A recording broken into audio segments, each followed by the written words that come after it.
Hi, my name is Sheila, and I am an early intervention vision specialist with the Cincinnati Association for the Blind and Visually Impaired. And we're here today with Gary, who is an orientation and mobility specialist. And we are going to discuss some techniques with orientation and mobility and an introduction into what orientation and mobility is. Hi, Gary. How are you today? I'm doing fine. How are you? Good. I'm good. So could you tell us a little bit about orientation and mobility and what all it entails? Orientation and mobility is a service that we provide just to help people who are blind and visually impaired travel safely and independently. It's a service that actually originated out of the VA system back in the 60s, late 50s, early 60s, teaching blinded war veterans how to travel independently after they returned from World War I and World War II. It's since evolved into a broader service where we provide the training to people in the community and especially children in school.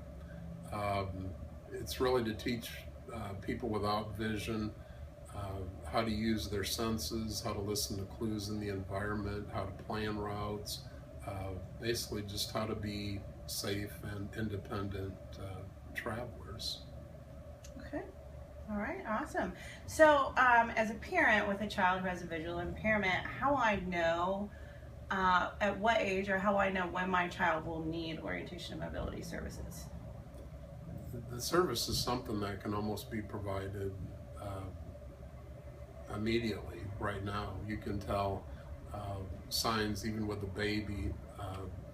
If they have vision, if they're following things, if there's anything stimulating the vision that they have, if all of a sudden you notice your child is not responding to visual stimulus, they're not tracking, they're not following, you can assume there might be some vision problems.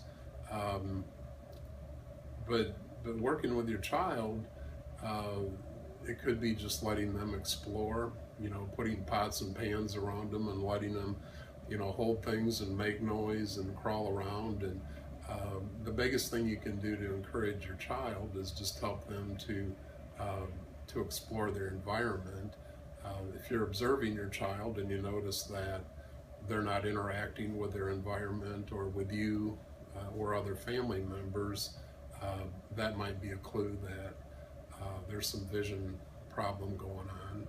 And but again, to encourage them just to be more involved in their environment. Okay. And how would we prepare families for an orientation and mobility visit to kind of prepare them into what they're looking into with the orientation and mobility? The main things an orientation and mobility specialist is going to look at is first just the abilities of the child. What's an age-appropriate skill that child should be able to perform. Granted, all kids progress at their own speed, their own levels, but if the kids are getting to where they're ready for school and they should be interacting with their environment, talking to people, and then you notice your child is delayed, well, that might be a good sign. They're going to need some training to kind of get brought up to speed. There's really nothing specifically a parent has to do to prepare for the service. I think it's more just to prepare the child for readiness for the service, and that can mean just not being overprotective. I'm a parent myself, and so the first reaction is always to protect your child, especially if they're blind. Make sure they don't bump into things, they don't hurt themselves, and yet you really have to encourage kids at a very young age just to be as independent as they can, to explore their environments and really just to learn through other senses rather than their vision. Okay. And we see a lot around with the white canes that people use when they're blind or have a visual impairment. Is this something that children will use? And if so, like what age and what is the purpose of the white cane? White cane is one tool that we can use. A lot of times I've seen kids as young as maybe second or third grade have little canes that they're using to probe their environment, to keep out in front of them. But even prior to that, there's pre-cane devices. The kid pushing the little popcorn popper machine, the little noisemaker thing out in front of them that they're using to kind of protect themselves from, falling or bumping into items. Not all the kids that we work with are totally blind. And this is the part that can be a little bit confusing. When we say the word blind, I think there's an assumption that we're talking about just, totally blind children, that they have absolutely no vision at all. And yet the majority of children that we would work with do have usable vision, and so the trick for the family and for the mobility specialist is to try to find out how much vision there is, where it is, how the child uses their vision, and sometimes the tool may not be a cane, it might be a handheld telescope that the child can use to spot objects in the distance. Might be looking at things like sun filters for glare control, wearing baseball hats. The white cane is the most common instrument, but it's not the only one. Okay. And there's also sighted guide, which is something that we can do to help children acclimate to new environments that parents might see that they hesitate and have some hesitation in going and exploring that environment. Could you tell us a little about sighted guide and how that helps the child acclimate to a new environment? It's really just the name. You're the sighted guide.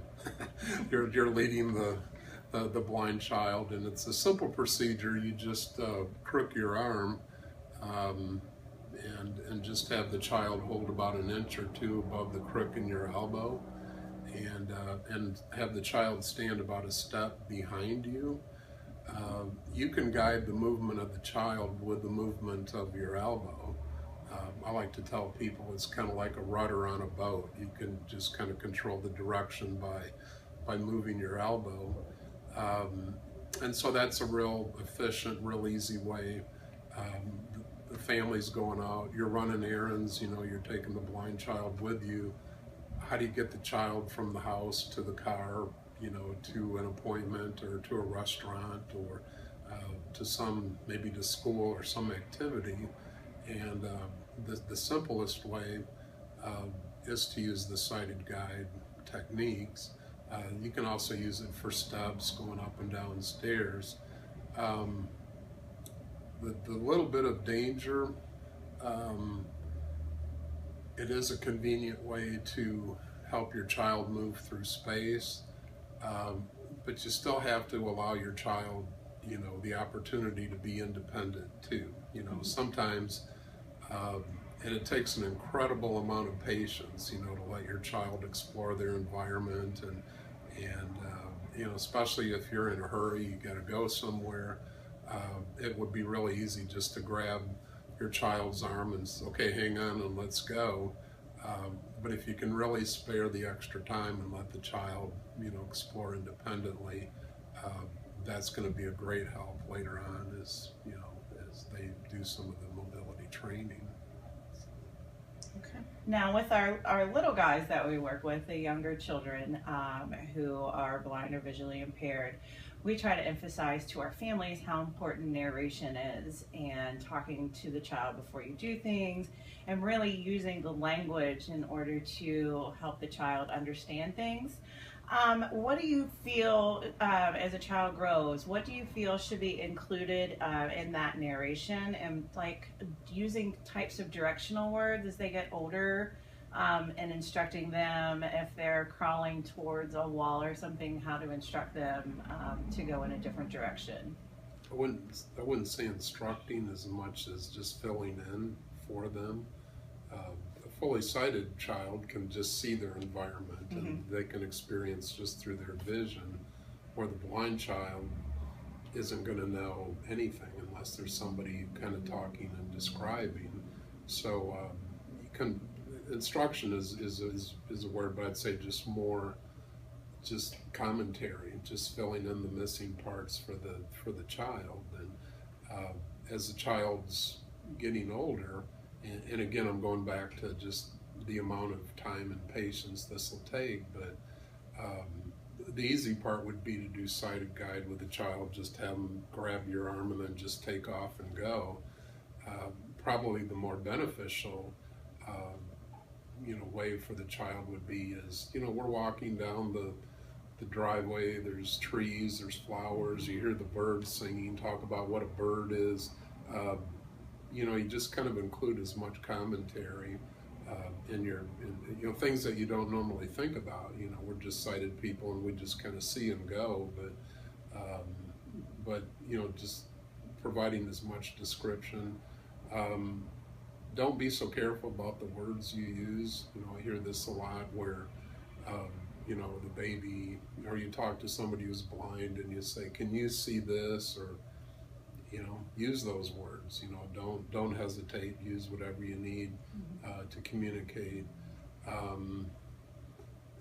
One of the things you'll run into as the child is growing, and this has to do more with concept development and spatial awareness. You say words like, you go up and down. So up, you have the child point up in the air, and down maybe toward their feet. And then all of a sudden the child, when you say, we're going to go walk down the street, what does that mean? Down, you just told me down is towards my feet. Now what's down, so there's a lot of things that can be confusing, but those are opportunities also to really just make a bigger, broader picture for your visually impaired child. Okay. And as the children grow older, parents might look at wanting to put their child in some extracurricular activities, sports, music.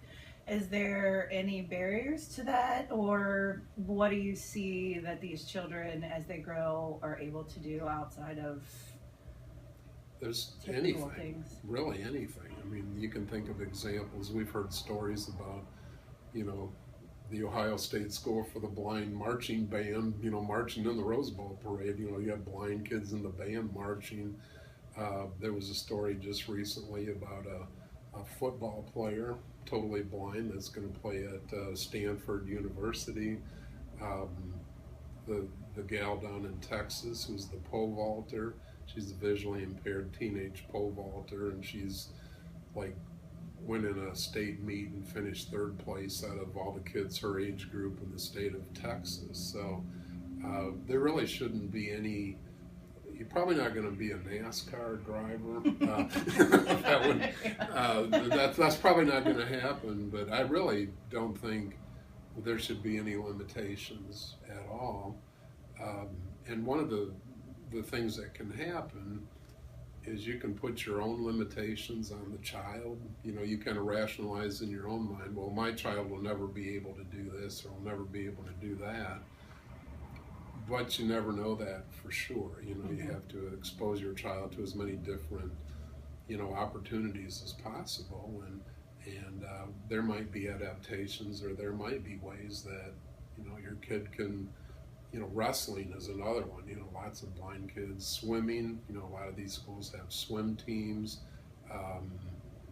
There are games that are designed specifically for the blind population. Goalball is a big one. There's the United States Goalball Association. That's a huge national and international organization. Beeper ball. So I wouldn't even really consider, again, unless you're going to be a taxi driver, a bus driver, or something like that. But I would explore the kids just to reach out and use other whatever. So no boundaries. Not that I would. No. Yeah, you don't ever really want to put boundaries on your kids. You know, you just want them to dream like you would any other kid. You know, you always want them to, you know, just the sky's the limit. You know, see what you got, Yes, see what your skills are. So, yeah. Great, awesome. One of the ultimate questions that I know as an early interventionist that we get asked a lot is about guide dogs. As soon as a parent finds out that their child has a visual impairment, the first question they have is, do I need to get a dog? Is getting a dog for an infant or toddler that has a visual impairment, is that a necessary thing? Or at what age would you look at getting a guide dog for someone, and where would they go for that? Contrary to popular belief, very few blind people use guide dogs. There's not an exact number, but I've heard estimates of maybe 5% or fewer of the total blind population use guide dogs. There's a lot of reason for that. I mean, some people just don't like dogs, period. You know, they just, you know, get afraid around animals. There's a lot of care and maintenance, you know, a lot of responsibility to being a guide dog user. You know, you got to take them to the vet, you got to feed them, you got to, you know, work them every day. There's a number of schools in the United States, guide dog schools, where you actually attend the school and you get pretty comprehensive training. It's usually a month, and it's usually a residential program or facility. And, you know, that's where you get the training with the dog.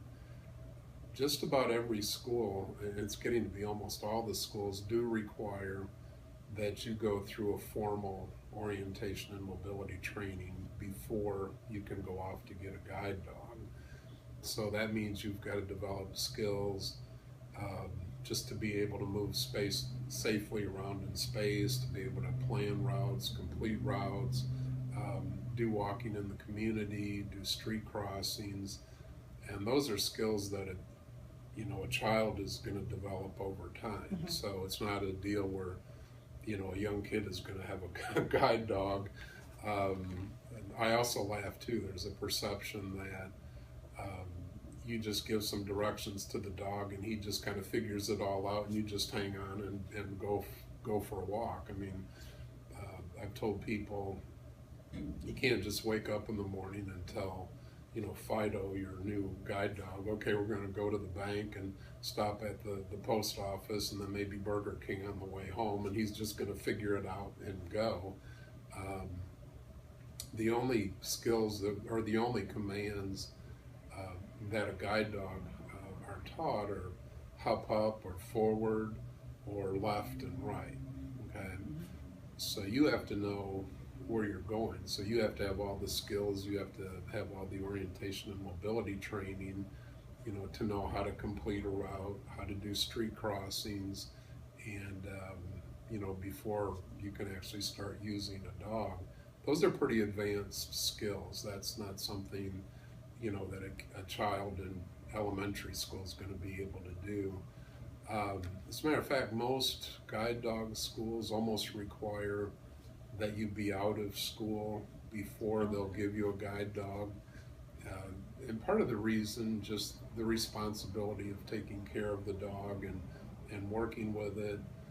And a lot of times, you know, if there's other kids in the class, you know, they can interfere with the work of the dog and kind of turn it into, you know, feeding it table scraps in the cafeteria and stuff like that. So most of the time, or at least the very youngest that I'm aware of, are usually when kids are going off to college. You know, maybe that summer they may, you know, get training for a guide dog, but it's pretty rare that any younger than, you know, high school seniors would get a guide dog. So, so to answer your question, not right now, you know, but potentially that could be way down the road and could be a tool. Okay, but not something families should be concerned not at all. with, No, with a younger child. No, and even if they wanted to, the child's not going to be appropriate. You know, there's just a lot of training or instruction that has to occur over a period of time, and most of the time that's all done in the schools. So before a child even got to that point where they would have all the necessary skills to be a guide dog user, those are skills that they're going to learn in high school and probably just at the end of their high school, sessions. So, so no, that's not an immediate decision. It's really a personal choice. We were talking earlier about different mobility tools or aids. I know people that are just 100% just want to use a cane. There's no maintenance to it. I don't have to feed it. I don't need to take it outdoors to let it do its business 4 times a day. I just fold it up. I'm just a cane traveler. No muss, no fuss. I don't want to. And there are other people that are just adamant. They feel much more confident walking with a dog. They just like the idea that there's an animal, there's some eyes. The other skills that the dogs are taught or are trained to do, it's called intelligent disobedience. So if you're at a street crossing and you start to try to initiate the crossing and there's an approaching vehicle coming in your perpendicular street, if you don't see it and if the dog sees it, it's called intelligent disobedience. He'll put his body in front of you to keep you from making that crossing. So, but it really boils down to a personal preference. And like I said earlier, not actually, it's a very low percentage of blind people that do use guide dogs. So. Okay, so it doesn't sound like with the younger children that a guide dog is appropriate, That's not or even to get a puppy. It won't even be part of the discussion. If you want to get a family pet and teach the child responsibility on how to take care of it and give the dog a bath once in a while and just make it comfortable, that might be a way to prepare the child down the road, maybe when they're of the age where they can get a guide dog. So but that it's just like any child wanting an animal or a pet. Is a kid going to be responsible enough to take it, or is it going to be your dog in about a week and a half or something like that? So but those are good things to teach your child responsibility too, if you can give them, but to think that they can get an animal that young to be used as a guide dog, that won't happen. Okay. Right. Okay, that's good. Cool. So, lastly, for our families that are new to all of this and finding out that their child has a visual impairment or they're blind and they're trying to figure out what to do you have any kind of like guidance for them on raising their child who they just got their visual diagnosis on, in terms of orientation and mobility? It's nothing to be scared of. I can appreciate, this isn't what you bargained for. All of a sudden you get a child that's blind or visually impaired, and maybe a lot of fear, maybe a little anger, disappointment. But you're going to expose that child to absolutely everything you would as if he were a sighted child. So and don't be overprotective. I have a colleague of mine who actually works at the School for the Blind in Indianapolis, and she told me, she said, I can pick out right away the kids that grow up in overprotective family environments, the ones that don't let the child explore, they don't let them be independent. If they go anywhere, they do the sighted guide techniques. He says, I can pick them out in a heartbeat. Their posture isn't good, they're kind of slumped over, they're kind of looking a little helpless.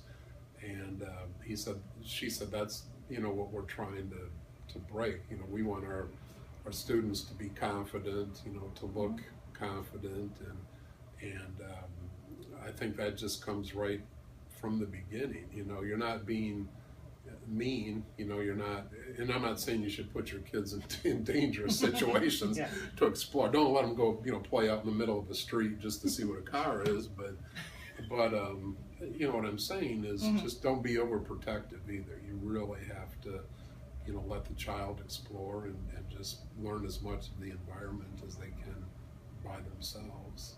So that would be probably my best suggestion for that. Okay, awesome.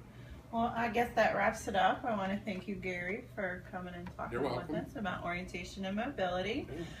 We hope that this helps answer some of your questions, and if you need any further assistance, do not hesitate to call your early intervention vision specialist.